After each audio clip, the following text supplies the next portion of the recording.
Who's there? Me! Answer me! Stand and unfold yourself. Long live the king. Bernardo, He. you come most carefully upon your hour. 'Tis now struck 12. Get thee to bed, Francisco. For this relief, much thanks. 'Tis bitter cold, and I am sick at heart. Have you had quiet guard? Not a mouse stirring. Well, good night. Stand home! Who's there? Friends to this ground and liegemen to the Dane. Give you good night. Farewell, honest soldier. Who hath relieved you? Bernardo has my place. Give you good night. Hola, Bernardo. Stay. What? Is Horatio there? A piece of him. Welcome, Horatio. Welcome, good Marcellus. What? Has this thing appeared again tonight? I have seen nothing.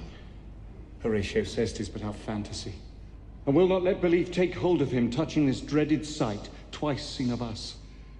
Therefore I have entreated him along with us to watch the minutes of this night, that if again the apparition come, he may approve our eyes and speak to it. Hush, hush, 'twill not appear. Then let us once again assail your ears that are so fortified against our story, what we have tonight seen. Well, let us hear, Bernardo. Speak of this. Last night of all, when yon same star that's westward from the pole had made his course to illume that part of heaven where now it burns, Marcellus and myself, the bell then beating was... Break the hour. Lo, where it comes again! In the same figure like the king that's dead. Thou art a scholar. Speak to it, Horatio. Looks it not like the king? Mark it, Horatio. Most like. It harrows me with fear and wonder. It would be spoke to. Question it, Horatio! What art thou that usurped this time of night, together with that fair and warlike form in which the majesty of buried Denmark did sometime march? By heaven, I charge thee, speak! 'Tis offended. See, it stalks away. Stay, speak, speak! I charge thee, speak! 'Tis gone. It will not answer. Before my God, I might not disbelieve without the sensible and true avouch of mine own eyes. Thus twice before, and jump at this dead hour with Marshal Stork hath he gone by our watch. In what particular thought to work, I know not. But in the gross and scope of my opinion, this bodes some strange eruption to our state. Look at now. Oh, stand close, and tell me, he that knows, why this same strict and most observant watch so nightly toils the subject of the land? And why such daily cast of brazen cannon and foreign mart for implements of war? What might be toward to this sweaty haste doth make the night joint labour with the day? Or who is that can inform me? That can I. At least the whisper goes so. Our last king, whose image even but now appeared to us, was, as you know, by Fortinbras of Norway dared to the combat, in which our valiant Hamlet did slay this Fortinbras, who thus did forfeit with his life all these his lands. Now, sir, young Fortinbras of unimproved metal, hot and full, hath in the skirts of Norway here and there sharked up a list of lawless resolutes to recover of us those foresaid lands so by his father lost. And this, I take it, is the main motive of our preparations, the source of this our watch, and the chief head of this post-haste and rummage in the land. Soft, behold! Lo, where it comes again! I'll cross it though it blast me.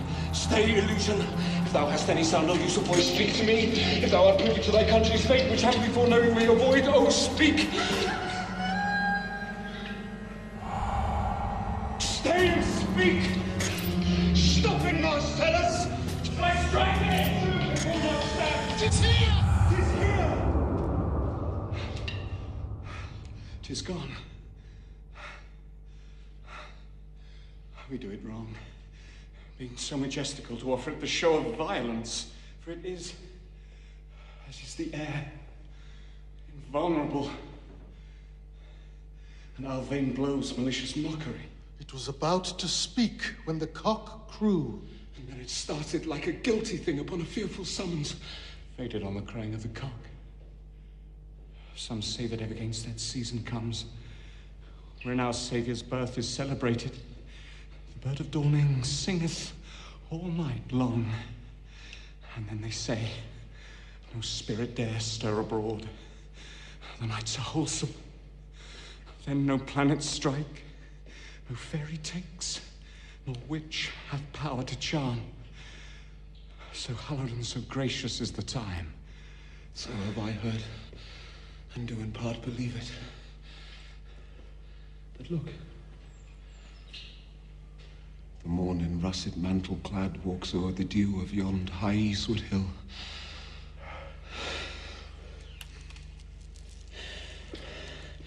Break we our watch up, and by my advice, let us impart what we have seen tonight unto young Hamlet. For upon my life, this spirit done to us will speak to him.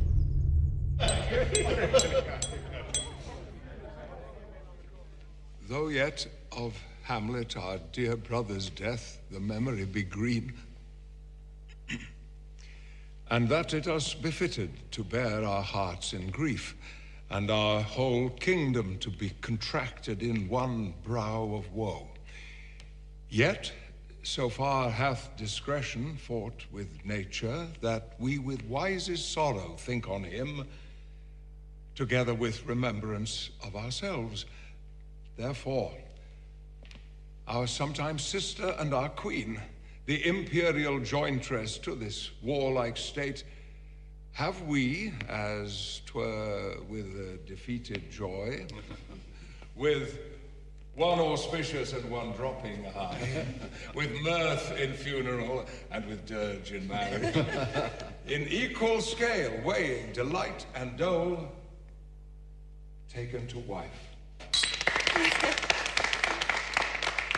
Nor have we herein barred your better wisdoms, which have freely gone with this affair along, for all our thanks. Now, follows that you know. Young Fortinbras, holding a weak supposal of our worth, or thinking by our late dear brother's death, our state to be disjoint and out of frame, he hath not failed to pester us with message importing the surrender of those lands lost by his father with all bonds of law to our most valiant brother. So much for him.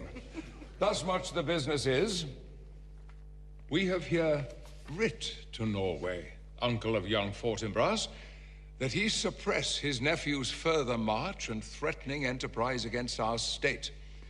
And we here dispatch you, good Cornelia, and Voltimand as our ambassadors to old Norway. In that and in all things we show our duty. We doubted nothing. Heartily farewell.